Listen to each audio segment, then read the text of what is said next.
Terkait dengan 3 ramalan, bagaimana perang Rusia dan Ukraina yang menjadi semakin rumit kini akan berakhir. Pada video tersebut kami mengajukan 3 buah ramalan para tokoh yang paling lekat di benak masyarakat dunia. Ramalan pertama menyatakan Rusia kalah, nasib Putin buruk, Federasi Rusia terpecah belah. Ramalan kedua menyatakan, Rusia menang, dan sisanya adalah Barat selalu dihantui oleh superioritas Rusia. Ramalan ketiga menyatakan, Rusia terpojok, dan menggunakan senjata nuklir terhadap lawan-lawannya. Nah, terkait itu, seorang para propagandis Rusia telah mendesak Presiden Vladimir Putin untuk menggunakan bom nuklir setelah Amerika Serikat, AS dan Jerman memutuskan setuju untuk memasok Ukraina dengan tank tempur canggih.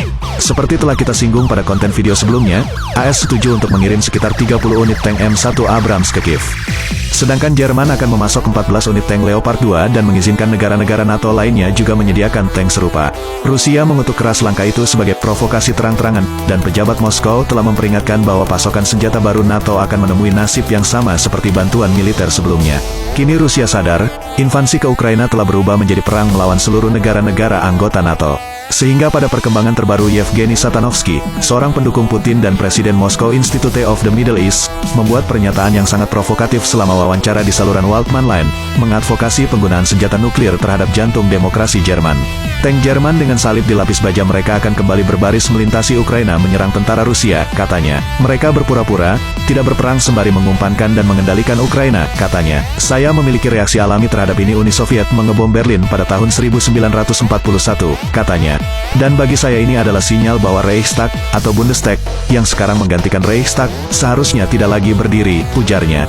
Satanovsky menyerukan Rusia harus membuat parlemen Jerman rata dengan tanah, tercemar radioaktif, dan meleleh.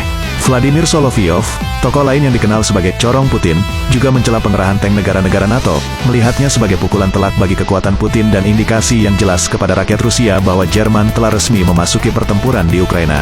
Sudah waktunya untuk mengirimkan pesan yang jelas dan tegas bahwa kami sekarang menganggap Jerman sebagai pihak langsung dalam konflik, menghidupkan kembali kenangan Perang Dunia II, katanya. Kemunculan tank Jerman pasti berarti kami menganggap wilayah Jerman, pangkalan militer, dan situs lain sebagai target yang sah, paparnya. NATO ingin berperang dengan cara licik ini, berpura-pura tidak berperang. Dalam mimpi Anda, katanya dengan nada marah. Rusia memiliki sejumlah besar tank dalam penyimpanan, dengan perkiraan 10.200 tank. Selain itu, diyakini bahwa Rusia telah mengerahkan sekitar 3.300 tank ke Ukraina, dengan 1.640 diantaranya telah dihancurkan.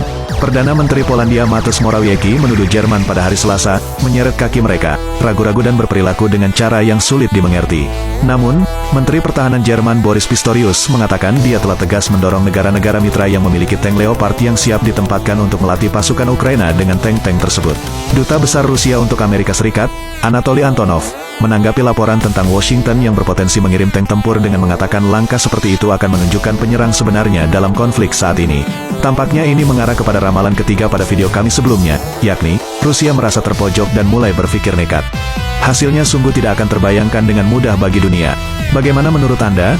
Apakah skenario ramalan ketiga yang akan jadi kenyataan? Jika belum menonton silakan ikuti video kami sebelumnya tentang 3 prediksi, bagaimana kelak kiranya perang Rusia dengan Ukraina sebagai Barat akan berakhir.